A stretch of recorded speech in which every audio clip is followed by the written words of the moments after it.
لا مضل له ومن يضلل فلا هادي له ونشهد أن لا إله إلا الله وحده لا شريك له ونشهد أن سيدنا ونبينا ومولانا محمدا أحمد عبده ورسوله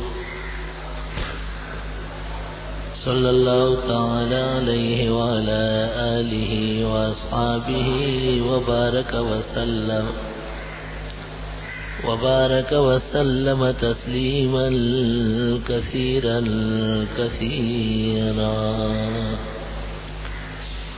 أما بعد فأعوذ بالله من الشيطان الرجيم. بسم الله الرحمن الرحيم. إن الذين آمنوا وعملوا الصالحات كانت لهم جنات الفردوس نزلا خالدين فيها لا يبغون عنها حولا. وقال الله تعالى إن الذين آمنوا وعملوا الصالحات سيجعل لهم الرحمن ودا. وقال الله تبارك وتعالى أما الذين آمنوا وعملوا الصالحات. وقال الله تبارك وتعالى والعصر إن الإنسان لفي خسر إلا الذين آمنوا وعملوا الصالحات وتواصوا بالحق وتواصوا بالصبر.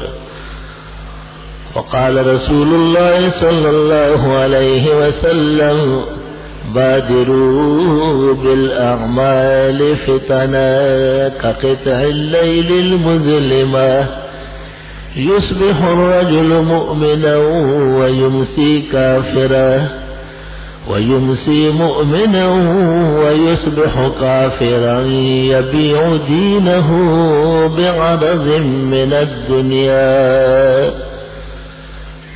رواه أصحاب السنن. دلقت بچکار آید التسبیح مرقع خود راز عمل ہے نکوہی دبریدار حاجت بکلہی برکی داشتنت نیس درویش صفت باشکلہی تتریدار. اللهم صل وسلم على عبدك ورسولك ونبيك ونجيك محمد الأحمد وعلى آله وأصحابه وبارك وسلم عليه. هو الحبيب الذي ترجى شفاعته لكل هول من الأهوال مقتهم فمبلغ العلم فيه أنه بشر وأنه خير خلق الله كلهم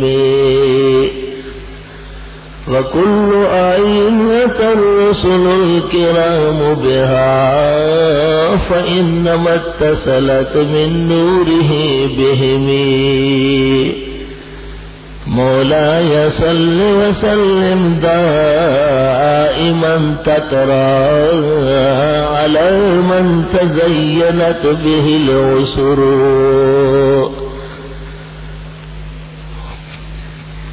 قابل قدر بزرگوں، محترم بھائیوں اور عزیز دوستوں، اللہ تعالیٰ نے دنیا کے جن اور انس کو دو پابندیاں لازم فرمائی، ایک ایمان کی اور دوسری اعمال کی. جمیع معتقدات ایمان کے ضمن میں آتے ہیں اور جس قدر اعمال ہے وہ اعمال صالحہ کے ضمن میں آتے ہیں. بیشتر مقامات قرآن کریم کے ایمان اور عمل کی ترغیب و تاکید ہی پر مشتمل ہے۔ ایمان اس باطنی تصدیق کو کہتے ہیں، دل کے اطمینان کو کہتے ہیں، جو اللہ کی وحدت، فردت، وجود، تصرف کلی، اختیارات مطلقہ، قدرت کاملہ اور علم محیط کے بارے میں حاصل ہوتا ہے۔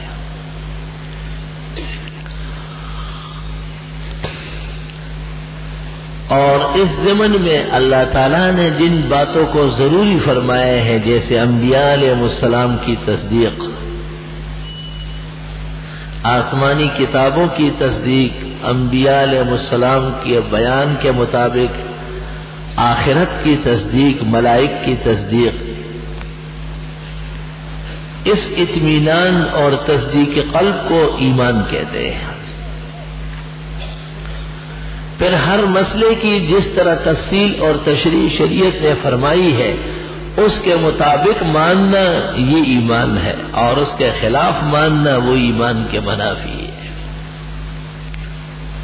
انبیاء علیہ الصلوات و تسلیمات کے ذریعے اللہ کی عظمت اور بڑائی کا جو پتہ چلا ہے،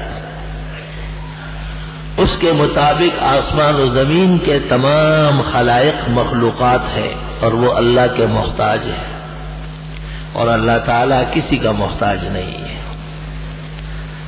وہ اللہ الصمد ہے۔ بیضاوی میں ہے کہ یسمد الیہ فی الامور کلہا وہو لا یحتاج الی احد ابدا۔ جملہ خلائق اس کے محتاج ہے اور وہ کسی کا محتاج نہیں ہے۔ لم یکن لہ ولی من الذل، ایسا کوئی دوست بھی اس کا نہیں ہے جس کی دوستی کا وہ محتاج ہو۔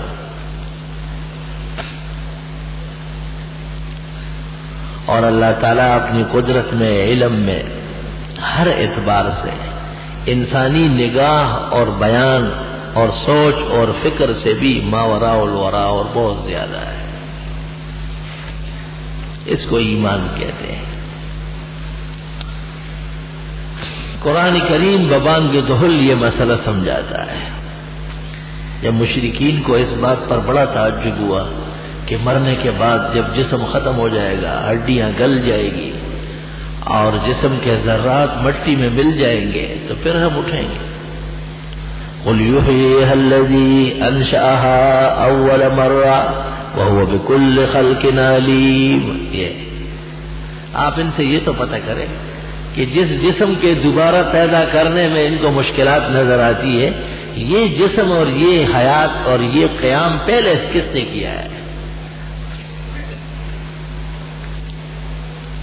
پہلی صدی کے اخیر میں کشمیر کے اندر ڈوگرا راجا تھا۔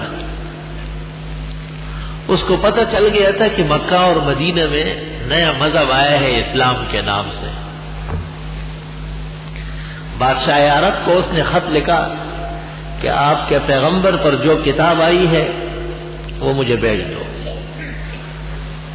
اور اپنے اس کے ساتھ سمجھانے والے بھی بھیج دو، میں سارا خرچ ادا کروں گا، لیکن یہ واضح رہے کہ میں اسلام نہیں لاؤں گا، صرف اسٹڈی کے طور پر اور معلومات کے طور پر تمہاری مذہبی کتاب کا مطالعہ کروں گا۔ بادشاہ عرب نے اپنے ایک عالم کو قرآن شریف دے کر روانہ کیا کہ کشمیر جاؤ اور ڈوگرا کو سمجھاؤ۔ مورخین لکھتے ہیں کہ اس نے قرآن شریف پڑھنا شروع کر دیا غیر مسلم کی حالت میں، اور وہ عالم پڑھاتے رہے۔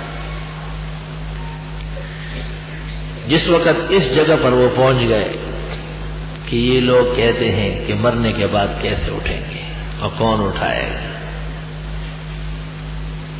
قُلْ يُحْيِيهَا الَّذِي أَنشَأَهَا أَوَّلَ مَرَّةٍ، آپ ان کو کہے کہ جس نے اس کو پہلے پیدا کیا تھا وہی تو دوبارہ اٹھائے گا۔ تو ڈوگرا بادشاہ چیخ مار کر بے ہوش ہو کے نیچے گر گیا اور عالم دین کو کہا کہ کلمہ پڑھو۔ ہو گیا، میرے تمام شکوک و شبہات کا ایک ہی گڑچے سے جواب دے دیا ہے۔ خدا تعالیٰ کی قدرت بہت زیادہ ہے۔ اور ان قدرتوں کو سمجھنا ہی ایمان ہے۔ مشرکین اس غلطی میں مبتلا ہو گئے تھے، اور ہر دور اور ہر زمانے میں، کہ اللہ تعالیٰ نے اپنے نیک بندوں کو، انبیاء علیہ السلام یا اولیاء کرام کو، جو معجزات اور کرامات دی ہوئی ہوتی ہے، اللہ تعالیٰ اپنے دین کی نصرت اور مدد کے لیے اپنے پاک بندوں کی امداد فرماتے ہیں۔ وہ پاکان زمانہ جب وحی والے ہوں تو انبیاء کہلاتے ہیں، اور جب وحی پر کی تصدیق اور اس پر عمل کرنے والے ہوں تو اولیاء کہلاتے ہیں۔ نبی خود موحا الیہ ہوتا ہے، اس کے پاس وحی آتی ہے، اور ولی کو جو نبی کے ذریعے وحی پہنچتی ہے اس پر بغیر چوں چرا کے عمل کرتا ہے۔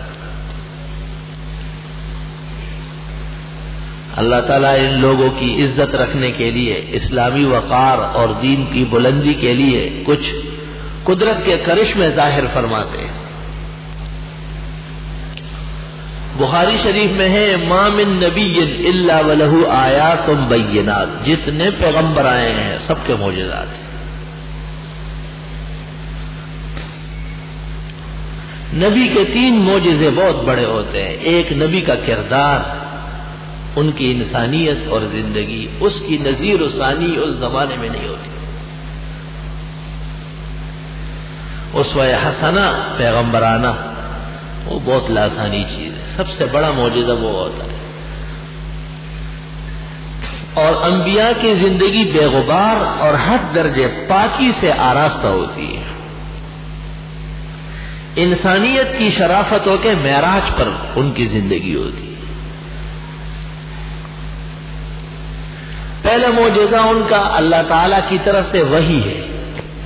دوسرا معجزہ، سب سے پہلے تو ان کی زندگی پاکی کے ساتھ گزرتی ہے۔ حضرت صلی اللہ علیہ وسلم کو مکے کے کافروں نے امین و صادق کہنا شروع کیا تھا، اس وقت تو وحی نہیں آئی تھی۔ اس کے بعد وحی آئی، اور اللہ نے ہر پیغمبر کو دین کی ضرورت کے لیے اپنے احکام انبیاء علیہ السلام کو فرشتوں کے ذریعے بھیجے ہیں۔ کبھی براہ راست ان کے دل پر وحی نقش ہو جاتی تھی، فرشتہ بیچ سے ہٹ جاتا تھا۔ یہ وحی کی بہت بڑی قسم ہے۔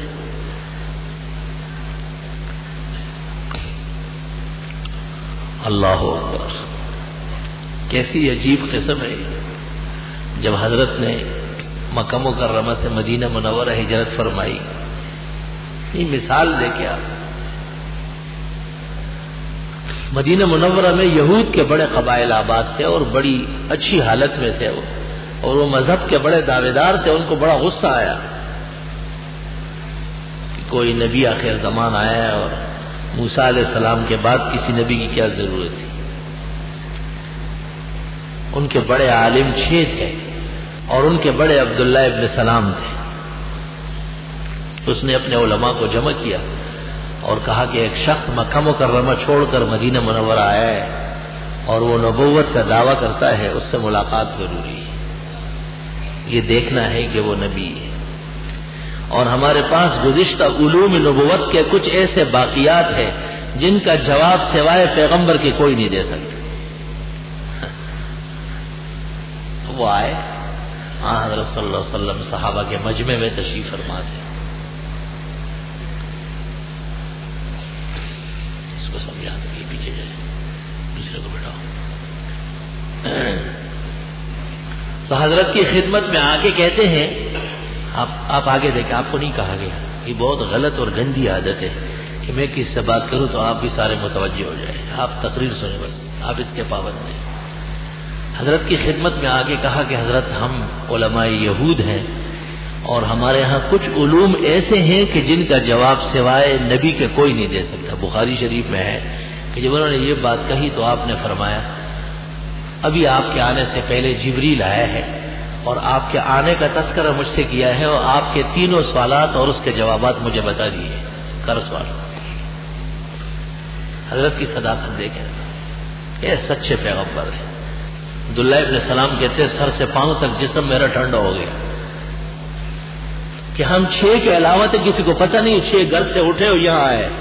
اور جب حضرت سے علیک سلیک ہوئی اور کہا کہ ہمارے سوالات ہے لا یجیب عنہن الا نبی، ان کا جواب سوائے پیغمبر کے کوئی نہیں دے سکتا. تو آپ نے فرمایا قالہ لی جبریل آنفا، ابھی آپ کے آنے سے پہلے جبریل آئے اور کہا کہ عبداللہ ابن سلام اپنے 6 آدمیوں سمیت آ رہے ہیں، یہ سوالات ہیں، یہ جوابات. عبداللہ ابن سلام کہتے ہیں کہ میں تو آپ کا چہرہ دیکھتے ہی سمجھ گیا ہوں. اللہ اکبر. فرماتے ہیں فلما تبین لی وجہہ، جب حضرت کا چہرہ میں نے دیکھا ظننت انہ بوجہ لیس لکذاب، میں سمجھ گیا کہ یہ چہرہ جھوٹے کا نہیں ہوتا ہے، اس پر صدق، سچائی کے انوار اور برکات بارش کی طرح برس رہے تھے. انہوں نے سوالات کیے، 3 سوال کیے. قیامت کس سرزمین پر ہوگی اور لوگ وہاں کیسے پہنچیں گے؟ آپ نے فرمایا شام کی سرزمین سے قیامت شروع ہوگی اور پوری دنیا میں آگ لگے گی اور آگ لوگوں کو بگا کے وہاں لے جائے گی. النار تحشر الناس. تو انہوں نے کہا حضرت لڑکا کیسے بنتا ہے اور لڑکی کیسے بنتی ہے؟ میاں بیوی تو دونوں ملتے ہیں، کبھی لڑکا پیدا ہوتا ہے کبھی لڑکی پیدا ہوتی ہے.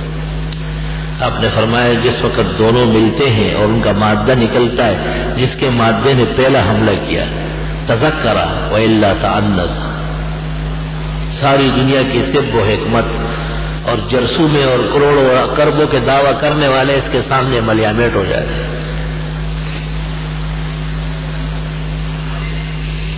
اور پھر انہوں نے کہا کہ حضرت جنت جاتے ہی کیا کھلایا جائے گا؟ تو آپ نے فرمایا کہ مچھلی، اور مچھلی کے ساتھ ایک اضافی گوشت پیدا ہوگا. گویا اشارہ تھا کہ مچھلی کی کوئی خاص قسم کی جنت کی شایان نشان قسم ہوگی. تو انہوں نے کہا بس حضرت کلمہ پڑھوایا. آدم علیہ السلام سے لے کے عیسیٰ علیہ السلام تک تمام انبیاء جن علوم پر جمع ہے وہ یہ 3 باتیں. آپ نے فرمایا کہ تم جلدی مت کرو، یہود سے پوچھتے ہیں آپ کے بارے میں. یہود بڑے ضدی اور انادی لوگ ہیں.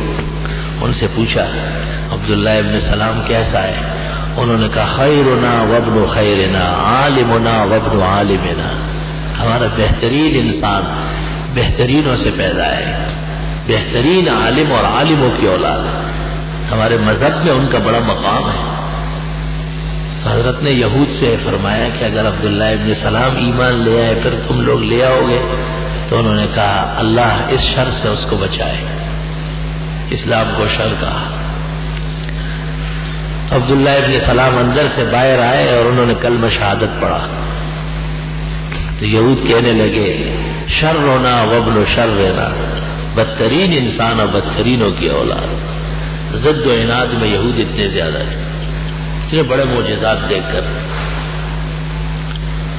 ہر دور اور ہر زمانے کے انبیاء کے بڑے بڑے معجزات ہوئے ہیں اور اولیاء کرام کی کرامات ہوئی ہیں. حضرت کی خدمت میں ایک شخص نے واقعہ سنایا کہ حضرت گھر والی نے شکایت کی کہ کوئی چیز کھانے کی نہیں اور بچے بالکل بھوکے ہیں.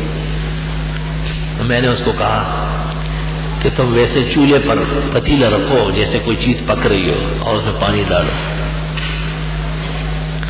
اور چکی چلانا شروع کر دو جیسے اندر گندم ڈلا ہے اور نیچے آٹا بنے گا. اور میں جنگل جاتا ہوں، لکڑی لاتا ہوں، کھانے کا انتظام ہو جائے گا. اس کی گھر والی نے ہانڈیاں آگ پر رکھی، پانی ڈال کر نیچے آگ لگائی اور ادھر سے آ کے چکی شروع کر دی. تو پھر جا کے دیکھا کہ پانی گرم ہوا ہے یا نہیں. جب پتیلے کے اندر دیکھا ہانڈیا میں تو اس میں سالن تیار ہو رہا ہے. اس خوشی میں جب اندر آئی تو چکی چل رہی ہے اور آٹا نیچے تیار ہو رہا ہے بغیر گندم ڈالے. گندم تو ہے نہیں گھر میں. یہ جب جنگل سے لکڑیاں لے کے آئے تو گھر والی نے کہا کہ وہ تو تیار ہو گیا، سالن بھی پتیلے میں کہیں سے آ گیا اور چکی کے اندر آٹا اور چکی کی آواز باہر محلے میں آ رہی ہے اور کمرہ پورا آٹے سے بھر رہا ہے. تو حضرت نے یکدم پوچھا کہ تم نے کیا کیا؟ تو انہوں نے کہا کہ میں نے چکی اٹھا کے دیکھی. تو آپ نے فرمایا کہ اگر ایسا نہ کرتے تو قیامت تک یہ آٹا جاری رہتا. کیا ضرورت تھی دیکھنے کی؟ کرامات دیکھی کیسی کرامات ہے. استغفر اللہ.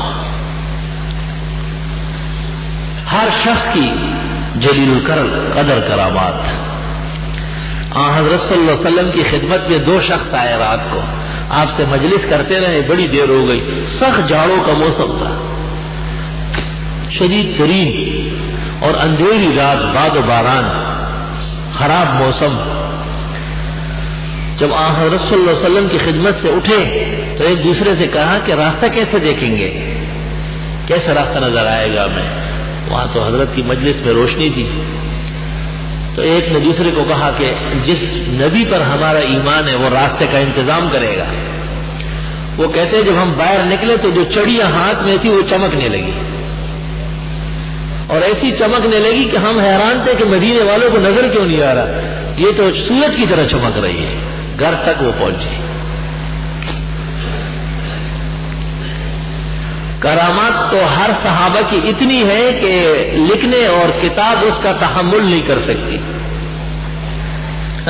مجھے ایک جگہ ایک شخص کہتا ہے ساری کرامتیں ہندوستان کے بزرگوں کی ادھر نہیں تھی. میں نے کہا افسوس تم کو میر سے صحبت نہیں رہی. صحابہ کی کرامات تو صبح سے شام تک ہوتی تھی، لیکن اوپر سورج طلوع ہو چکا تھا. تو دن جب چڑھ جاتا ہے تو پھر ٹیوب لائٹ اور بتی کو کوئی پوچھتا ہے؟ آپ خود سوچیں، اگر یہ فانوس بھی ہمارے جلے تو کیا ہے؟ کوئی حقیقت نہیں. آفتاب نبوت درخشان ہے. حضرت صلی اللہ علیہ وسلم سراج منیر، جن کی ضیاپاشیاں اور انوار ہدایت پورے عالم کے اندر جگمگا رہے تھے. تو صحابہ کرام کے انوار و کرامات تو شیخ عبد القادر اور معین الدین اور نظام الدین اور سید علی اجویری جیسے کروڑوں اربوں کربوں اکٹھے ہو جائے ان سے بھی زیادہ ہے. لیکن اوپر سے سورج طلوع ہو چکا تھا.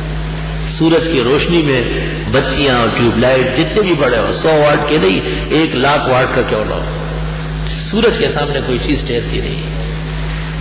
اور یہ کمال تھا ان کو کہ انہوں نے نبوت کو اپنے اندر ہضم کر لیا ہے. یہی وجہ تھی کہ جب سفیان سے بلکہ عبداللہ ابن المبارک امام ابو حنیفہ کے خاص شاگرد ہے اور امام بخاری کے استاذوں کے استاد ہیں، 181 ہجری میں فوت ہوئے. عبداللہ ابن المبارک ان لوگوں میں سے ہیں کہ جو حدیث، فقہ، تصوف تینوں کے بیک وقت امام ہیں.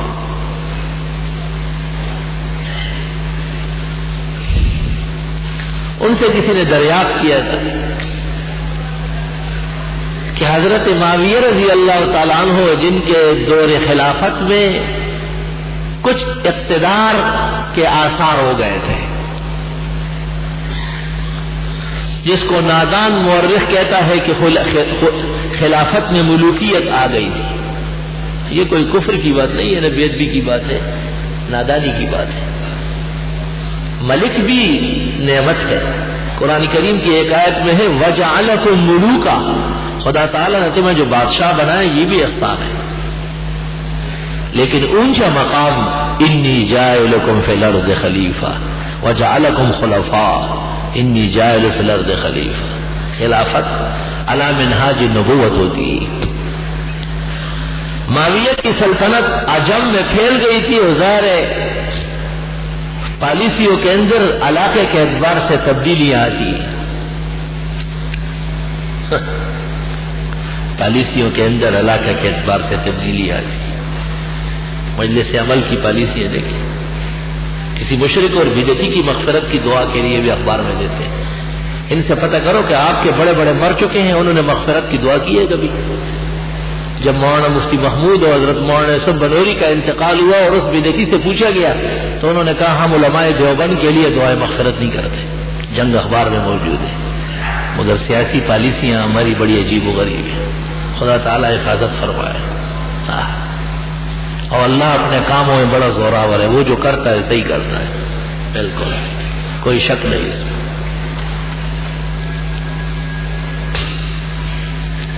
عجب دور دیدم دری پادشاہی کہ للو و پنجو ہمیں شد سپاہی، کیا زمانہ آ گیا ہے۔ استغفر اللہ۔ مغفرت کی دعا تو بدعتی و مشرک کے لیے منع ہے۔ جناب نبی کریم صلی اللہ علیہ وسلم کو حکم قطعی کے ساتھ کہا کہ پیغمبر کو لائق ہی نہیں ہے، اجازت ہی نہیں ہے کہ یہ کسی مشرک کے لیے دعائے مغفرت کر لے۔ اور ایک اعتراض تھا کہ ابراہیم علیہ السلام کا والد تو کافر مشرک تھا، اور قرآن کریم میں ہے رب اغفر لأبی، خدایا میرے والد صاحب کو ہی معاف فرما۔ تو اللہ نے اس کی وجہ بیان کی، وما كان استغفار ابراہیم لأبیہ الا عن موعدۃ وعدها ایاہ۔ وہ جو ابراہیم علیہ السلام نے کافر باپ کے لیے دعائے مغفرت کی تھی، وہ منہ سے ایک وعدہ نکلا تھا۔ وعدہ، نبی وعدہ پورا کرتے ہیں، کہہ دیا فلما تبین له انه عدو للہ تبرأ منه۔ جب حضرت کو پتہ چل گیا کہ وہ تو کافر مرا ہے، اس کے بعد حضرت نے کبھی بھی دعائیں مغفرت نہیں کی۔ فرق تو کرنا چاہیے توحید اور شرک کا۔ یہ ترازو تو اسلام میں موجود ہے کہ سنت کیا ہے اور بدعت کیا ہے۔ اگر آپ دونوں کو ایک جیسے سمجھتے ہیں تو آپ کی سیاست جیسی نالائق سیاست دنیا میں ہے ہی نہیں۔ اس سیاست سے اللہ امت کو بچائے گا جس میں پاک اور پلیت، حق اور باطل، توحید اور شرک، سنت اور بدعت سب رل مل جائے۔ اللہ نے ہمارے دین کو بڑا محفوظ فرمایا ہے۔ وما كان الله ليطلعكم على الغيب وَلَكِنَّ اللَّهَ يَجْتَبِي رُسُلَهُ مَن يَشَاءُ۔ نبیوں کا مقام بیان ہو رہا ہے۔ وَمَا كَانَ اللَّهُ لِيَذَرَ الْمُؤْمِنِينَ عَلَى مَا أَنْتُمْ عَلَيْهِ حَتَّى يَمِيزَ الْخَبِيثَ مِنَ الطَّيِّبِ۔ یہ گئے، میں مسلمانوں کو ایسا نہیں چھوڑوں گا، پاک اور ناپاک کو علیحدہ علیحدہ کر کے دکھاؤں گا۔ قیامت کے دن اعلان ہوگا وَامْتَازُوا الْيَوْمَ أَيُّهَا الْمُجْرِمُونَ۔ اے جرائم پیشوں، اے بدعتی اور مشرکوں، دنیا میں تو تم توحید و سنت والوں کے ساتھ مسجدوں میں بھی جھگڑتے تھے، علیحدہ ہو جاؤ، فوراً علیحدہ ہو جاؤ، دوزخ کا راستہ پکڑو۔ وَامْتَازُوا الْيَوْمَ أَيُّهَا الْمُجْرِمُونَ۔ اے مجرموں، آج کے دن نیک لوگوں سے علیحدہ ہو جاؤ۔ استغفر اللہ، استغفر اللہ، توبہ توبہ۔ اللہ تعالیٰ پورے عالم کے مسلمانوں کا عقیدہ درست فرمائے، اور توحید جو انبیاء کی بعثت کا مقصد اعظم ہے، خدا ان کو نصیب فرمائے۔ خدا کی قسم، توحید نہ ہو یا توحید میں کمی ہو، مسلمان ہے ہی نہیں، تو کیا مسلمان ہے؟ توحید میں کمی بھی، یہ بھی غیر اسلامی فعل ہے۔ توحید تو پوری کی پوری ہوگی، ایسی شکلیں بنائی، ایسے خوبصورت، آپ سمجھیں گے بس یہی ہے جو ہے، لیکن جب شروع ہو جاتے ہیں تو پیر، قبر، درگاہ، انگوٹھے چھومنا، اور سراپا قدس، کولڈے شریف، وہ شریف، وہ شریف، سارے گن پلیت شریف شریف شریف، اور دھوکہ دہی، گن بلا، غلاظت، شریف شریف لگا کے اس کو لوگوں کے گلے سے اتارا جا رہا ہے، شریف شریف۔ بس شریف تو قرآن شریف ہے جو ایمان کی بنیاد ہے، شریف تو حدیث شریف ہے جو ہدایت کا گنجینہ ہے، شریف تو رمضان شریف ہے، یہ کیا شریف شریف آئے ہوئے ہیں، ہر چیز شریف شریف۔ اب بدعتیوں کی مسجدوں میں جا کے دیکھو، مندر کا نقشہ پیش کر رہی ہے، علم غیب شریف، حاضر ناظر شریف، 11ویں شریف، فلاں شریف، اور شریف شریف شریف۔ اس کے لیے اسلام آیا تھا۔ اگر حضرت پیغمبروں کے دن مناتے تو آج عیسیٰ علیہ السلام پیدا ہوئے ہیں بغیر باپ کے۔ اللہ، کتنا بڑا دن ہے۔ آج بھی تربوزیں کٹیں گے اور لسی بن جاتی، یہ ایک دن ہو گیا۔ پھر آج عیسیٰ علیہ السلام کو انجیل مل گئی، اللہ کتنا بڑا دن ہے۔ پھر آج عیسیٰ علیہ السلام کی درخواست پر آسمان سے پکی پکائی روٹی آئی، اللہ کتنا بڑا دن ہے۔ آج پھر جو ہے نا تیجا کنڈا ہو رہا ہے، آج عیسیٰ علیہ السلام کو یہود ظالموں نے کمرے میں بند کر دیا، خدا نے اس کو بچایا، آسمان پہ بولا اللہ کتنے تو 4-5 دن تو یہ ہو گئے۔ پھر اسی طرح 4-5 دن داؤد علیہ السلام کے، 4-5 دن سلیمان کے، اور آدم علیہ السلام تک 360 دن ختم ہو چکے ہوتے، نہ بدر نہ احد نہ حنین نہ تبوک، کچھ بھی نہیں ہو سکتا تھا۔ ایک دن ہے اسلام کا اور وہ جمعہ ہے، جو غیر شریفوں نے اس کو قتل کیا ہے اور بدذات اس کو برقرار رکھ رہا ہے۔ ایک دن ہے جس کی شرافت پر قرآن گواہ ہے، اور حضرت نے اعلان کیا ہے مسلمانوں کے 2 عید ہے، عید الفطر اور عید الاضحیٰ، تیسری کوئی عید بنتی نہیں ہے۔ عید میلاد النبی، اپنی طرف سے جشن معراج۔ پیغمبر کے آئینے میں ان کو دیکھو تو ان کا دروغ اور کذب بالکل کھل جائے گا، ایسے ان کا کذب اور دروغ ابو جہل کی طرح سامنے آیا ہے۔ اسلام کے 2 عیدیں اور ان کی 3 عیدیں ہیں۔ اسلام کے لوگ آہستہ درود پڑھتے، یہ چیخیں لگا کے پڑھتے ہیں، اور شرم تم کو مگر نہیں آتی۔ اور ہر مسئلے میں تبدیلی، فبدل الذین ظلموا قولا غیر الذی قیل لهم، اور ظالموں نے تمام وہ چیزیں بدل ڈالی ہے جو ان کو کہی گئی تھی۔ عظمت اور بڑائی وہ تو خدا کی ہے۔ جب نماز شروع ہوتی ہے اللہ اکبر، خدایا بڑے آپ ہیں، اور یہ نماز ہم نے شروع کی۔ سب سے بڑے انسان محمد رسول اللہ صلی اللہ علیہ وسلم جب نماز پڑھتے تھے اللہ اکبر، خدایا تجھ سے بڑا کوئی نہیں۔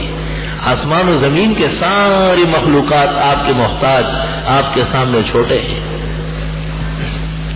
جب ذبح ہوتا ہے ایک جانور کی روح اللہ کے نام پر نکالی جاتی ہے، بسم اللہ اللہ اکبر، شروع اس کے نام پر جو واقعی بڑا ہے، یعنی اسی نے روح دی تھی اور وہی روح لے رہا ہے، کوئی اور نہیں ہے جو روح میں تصرف کرے، نہ نبی نہ ولی۔ اور جب سجدہ کرتے ہیں سارا جسم بڑے شاندار طریقے سے مبارک عضو چہرہ، اوہو نور کا ٹکڑا ہے مومن کا چہرہ۔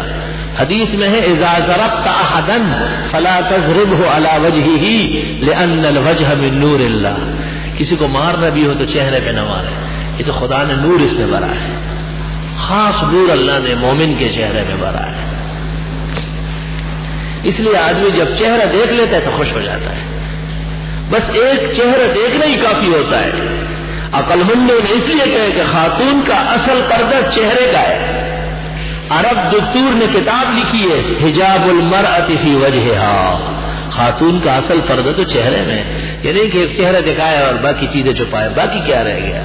مولانا روم کہتے آدمی دی دست باقی پوستر، دید باشد کی دید دوستر، اصل تو چہرہ ہے جس میں آنکھیں ہیں، اسی کو دیکھ کے آدمی کہتے ہیں میں نے فلاں کو دیکھ لیا، حالانکہ چہرہ ہی تو دیکھ کے آتے ہیں۔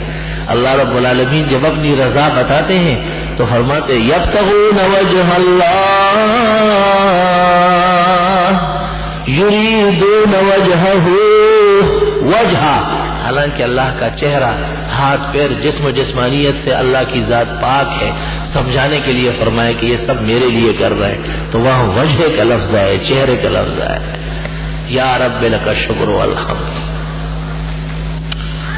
خداوند تعالیٰ کی قدرت ہے، اس کی عظمت، اس کی بڑائی وہ مسلمہ ہے، اس کو ایمان کہتے ہیں۔ اور اللہ تعالیٰ نے جن کو عزت بخشی ہے وحی کے ذریعے، کتاب کے ذریعے، صحیفے کے ذریعے، انبیاء علیہ الصلوات و تسلیمات کا پہلا معجزہ ان کی حیات، ان کی زندگی مبارک، اسوہ مبارکہ بہترین معجزہ ہے۔ اللہ اللہ اللہ کس شان سے کہتے ہیں؟ جب حضرت کے پاس وحی آئی، قرآن نازل ہوا، اور دشمنوں نے کہا جھوٹ بولتے ہیں، پیغمبر نہیں ہے، جھوٹ بولتے ہیں، تو قرآن پاک نے کہا فَقَدْ لَبِثْتُ فِيكُمْ عُمْرًا مِّن قَبْلِهِ، اس دعوی نبوت سے پہلے بھی میں کئی سال تم میں عمر گزار چکا ہوں، افلا تعقلون وہ عقل سے کام نہیں لیتے. 40 سال تک میں نے ایک جھوٹ انسان کے بارے میں نہیں بولا، تو 40 سال گزرنے کے بعد بولوں وہ بھی خدا کے بارے میں. افلا تعقلون، تم میں عقل ہی نہیں. کبھی اللہ اس زندگی کی قسم کھاتے ہیں، لعمرو کا تیری مبارک عمر کی قسم، لعمرو کا تیری بقا و حیات جاویدہ کی قسم، انہم لفی سکرتہم یعمہون، یہ اپنی غفلت اور بے ہوشی میں سرگردان ہے، ان کو ہوش ہی نہیں ہے. ہوش ہوتا تو آپ کی قیمتی زندگی سے فائدہ لے لیتے. تہی دستان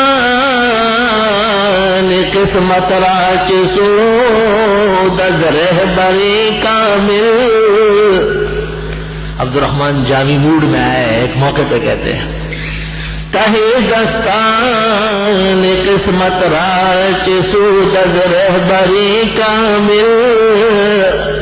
جو بدبخت ہو ان کو بڑے بڑے کاملین سے بھی فائدہ نہیں ہوتا ہے کہ خضر آب ہے وا تشنمی عرب سکندر رال.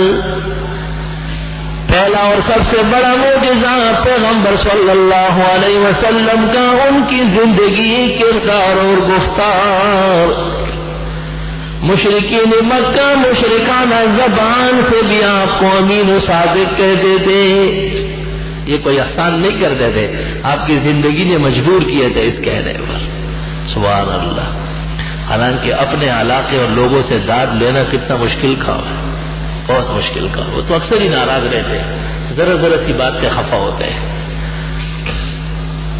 امام العصر اپنے زمانے کی فقہ، حدیث، تفسیر، جمیع علوم و فنون کے مطلقاً امام حضرت مولانا انور شاہ صاحب رحمۃ اللہ علیہ، ان کے والد نے ہمارے استاد مولانا یوسف بنوری مرحوم، جو شاہ صاحب کے خاص شاگرد و خادم تھے، ان سے پوچھا کہ یہ انور شاہ کچھ جانتا وانتا بھی ایسے آگے پیچھے ہوتے رہتے ہو؟ تو حضرت مولانا بنوری رو پڑا تھا، حضرت بحر بر میں ان کی نظیر نہیں ہے. اچھا تو بڑا عالم ہے،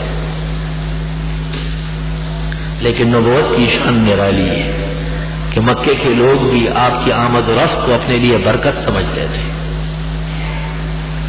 اللہ استغفر اللہ. اور جو عجائب و غرائب ہے،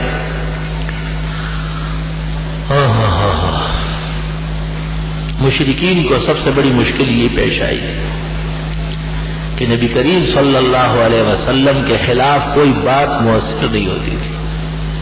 یہ بڑی مشکلات تھی ان کو، کیونکہ پہلا معجزہ آپ کا کردار، زندگی مبارک، حیات جاویدہ ہے.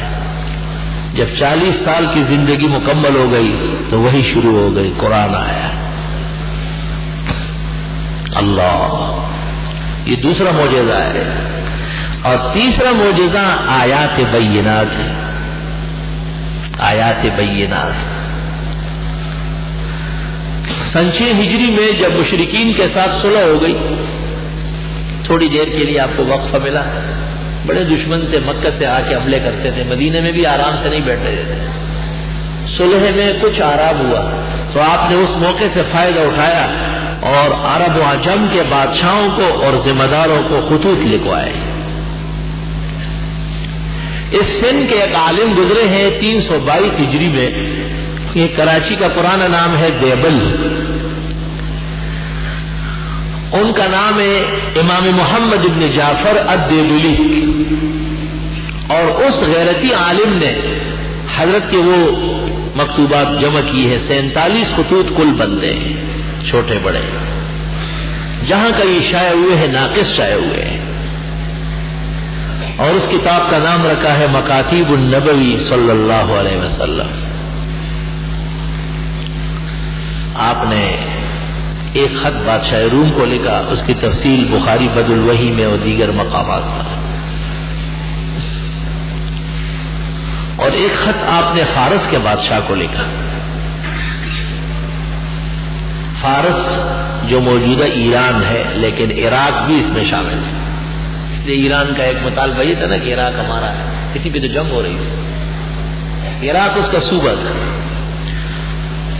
دنیا میں اس وقت 2 بڑی سلطنت تھی اور پوری دنیا ان کی دست نگر تھی، ایک روم اور دوسری فارس. روم کا بادشاہ وہ ہرقل تھا اور اس کا دارالخلافہ اٹلی تھا، جس کو عربی میں اکاتالی کہتے ہیں، اور فارس کا دارالخلافہ آذربائیجان تھا، اور فارس کے بادشاہ کا نام تھا خسرو پرویز، جیسے ہمارے اس میں بھی ایک پرویز آیا ہوا ہے، بغیر پروں کے پرواز ہے۔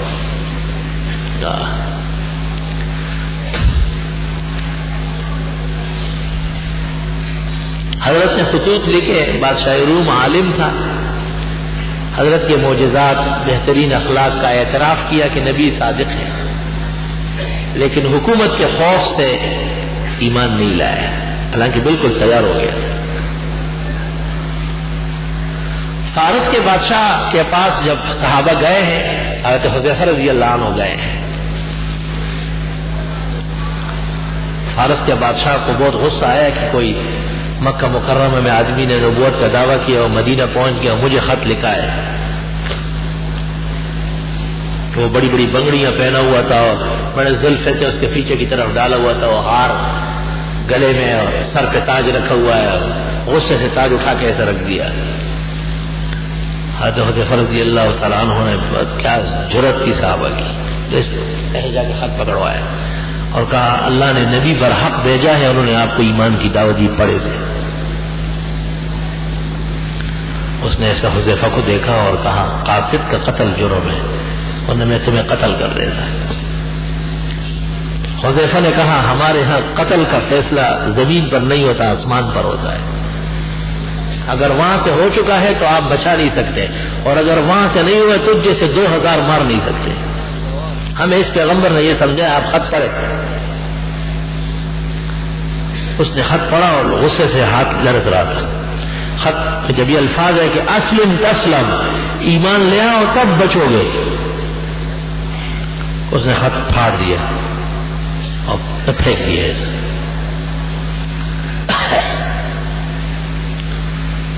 حضرت حذیفہ اپنے وفد کے ساتھ واپس ہو گئے، اور فارس کے بادشاہ نے عراق کے گورنر کو کہا، حجاز بھی اس کے نیچے آ رہا تھا، عراق کے گورنر کو کہا کہ یہ جو مکہ میں آدمی پیدا ہوا ہے اور مدینہ آیا ہے یہ بڑا بے ادب ہے، اس کو گرفتار کر لو، یا معافی مانگے اور تحریری معافی نامہ بھیجے، اور یا ان کو گرفتار کر کے میرے پاس بھیجو کہ میں خود سزا دے دوں۔ عراق کے گورنر نے پولیس بھیجی مدینہ منورہ، حضرت صلی اللہ علیہ وسلم کی خدمت میں، ان کے بڑے بڑے مونچھے اور چہرہ صاف، داڑھی واڑی غائب ہے۔ حضرت نے ان سے پوچھا کہ یہ کیا ہے؟ اس وقت تک آپ نے داڑھی مونڈے مرد کو نہیں دیکھا تھا، عجیب بات ہے، یہ کس طرح مرد ہو کے داڑھی کیوں نہیں ہے؟ انہوں نے کہا قہرمان نے حکم دیا ہے۔ قہرمان قدیم فارسیہ میں ایران کے بادشاہ کو کہتے تھے۔ انہوں نے ہمیں کہا مونچھے بڑی بڑی رکھو، داڑھی کی ضرورت نہیں ہے، تو آپ نے فرمایا میرے خدا نے مجھے کہا ہے کہ داڑھی بڑی رکھوں اور امت کو کہوں اور مونچھے کم کر لو، تیرے قہرمان پر خدا کی لعنت ہو جو غلط فیصلے کرتا ہے۔ دیکھیے خصال بحوالہ ایک فتویٰ ہم نے گیٹ پر لگوایا ہے تاکہ دوست لوگ پڑھے اور توبہ کریں، اور آپ نے ان سے چہرہ موڑا اور ارشاد فرمایا صبح آنا، صبح بات کریں گے، ابھی دیر ہو، چلو۔ انہوں نے انتظار کیا، صبح دوبارہ خدمت میں پیش ہوئے کہ بادشاہ کا حکم ہے، ہم مجبور ہیں۔ فرمایا بادشاہ تو رات کو میرے رب نے قتل کر دیا، مجھے جبریل نے آدھی رات کے بعد خوشخبری دی۔ آپ اس رات ام سلیم کے گھر میں تھے اور جبریل نصف لیل کے بعد خبر لے کے آئے کہ جس بادشاہ نے آپ کی بے ادبی کی، آپ کو گرفتار کرنے کے لیے پولیس بھیجی، اس بادشاہ کو آج تیرے رب نے قتل کر دیا ہے۔ آپ نے وفد کو کہا کس بادشاہ نے بھیجا ہے؟ کہا خسرو پرویز نے، وہ قتل ہو چکا ہے۔ اور قتل کا قصہ یہ ہوا کہ وہ اور اس کا ایک بیٹا ایک ہی عورت پر دونوں عاشق تھے۔ یہ بادشاہ تھا، اس نے اس کو حاصل کر لیا اور لڑکا اس کی محبت میں سرگردان تھا۔ اس کو جب غصہ آیا تو اس نے رات کو باپ کے پیٹ پہ چڑھ کے چھڑے مارے اسے.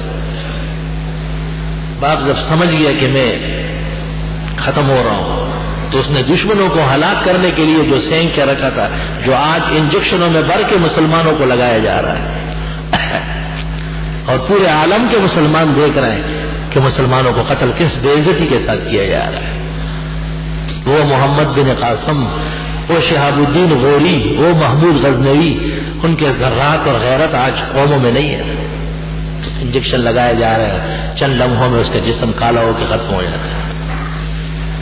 ان کے باپ دادوں نے بھی اس طرح زہر رکھا ہوا تھا جو دشمن کو آخر وقت میں دیتے تھے اور وہ ختم ہو جاتا تھا. تو بادشاہ نے حکم دے دیا کہ اس کو ڈبے میں بھرو اور وہ ڈبیا خاص ڈبے میں رکھو اور اس کے اوپر اس کی مردانگی ختم ہو جاتی ہے. اور متقی و پارسا کی جو اللہ عزت کرتا ہے، جیسے اس کا ایمان محفوظ ہوتا ہے اس کی مردانگی آخر تک محفوظ ہوتی ہے. 100 سال کے پیغمبروں کے بیٹے ہوتے ہیں. اب بھی دنیا میں وہ لوگ ہیں کہ 77-78 سال میں اللہ نے ان کو اولاد دی. یہ سب باتیں ہیں سمجھنے کی، عقل و دانش چاہیے اس کے لیے. وہ بیٹا نے دیکھا کہ باپ مر گیا، پھر خزانوں کی چابیاں لے کے گھومتا پھرتا رہا. اچانک دیکھا کہ خاص ڈبیا وہ باپ کے سرہانے رکھا ہوا ہے. اس نے کہا اچھا، ابا جو اس عمر میں بھی محبوبوں کو رکھتا تھا وہ اس لیے کہ اس قسم کی چیزیں کھاتا تھا، لے کر کے سارا منہ میں ڈال دیا. منہ میں ڈالا تو مورخین لکھتے ہیں اس کا جسم علیحدہ ہو گیا، ہڈی علیحدہ ہو گئی اور ہڈی پگھلنا شروع ہو گئی. ختم، باپ بیٹا دونوں ختم، کیونکہ نبی عربی صلی اللہ علیہ وسلم کی توہین کر رہے تھے. اور جس نے اللہ والوں کی توہین کی ہے اللہ نے ان کو زیر و زبر کیا ہے. تاریخ عالم آسمان و زمین گواہ ہے کہ جس سرزمین پر دین اور دین والوں کی بے آبروئی ہوئی وہاں آگ نہیں بجھتی ہے، وہاں ہمیشہ آگ لگی رہتی ہے. باپ بھی مرا اور بیٹا بھی مردار ہوا تو لوگوں نے مل کر کے وہ جو دونوں کی مشترک محبوبہ تھی اس کو ملک کا وزیر اعظم بنایا. یہ بہت اچھی ہے. وہ جو دونوں کی مشترکہ جائیداد تھی. اب حضرت صلی اللہ علیہ وسلم کو دوسری اطلاع آئی. پہلی اطلاع تو اسی وقت آئی، اب دوسری اطلاع کی خدمت میں آئی کہ حضرت وہ سارا گھرانہ ختم ہو گیا، ایک عورت کو سب کچھ حوالے کر دیے. ہر عورت کی پارٹی حوالے، تو نہ ادھر کہہ رہے نہ ادھر کہہ رہے، نہ خدائی ملی نہ وصال صنم، کچھ بھی حال نہیں ہے. لن يفلح قوم، نبی نے فرمایا. اچھا انہوں نے ساری حکومت عورت کو، جی ہاں عورت بڑی ہو گئی. لن يفلح قوم، ایسی قوم کبھی عزت نہیں پائے گی.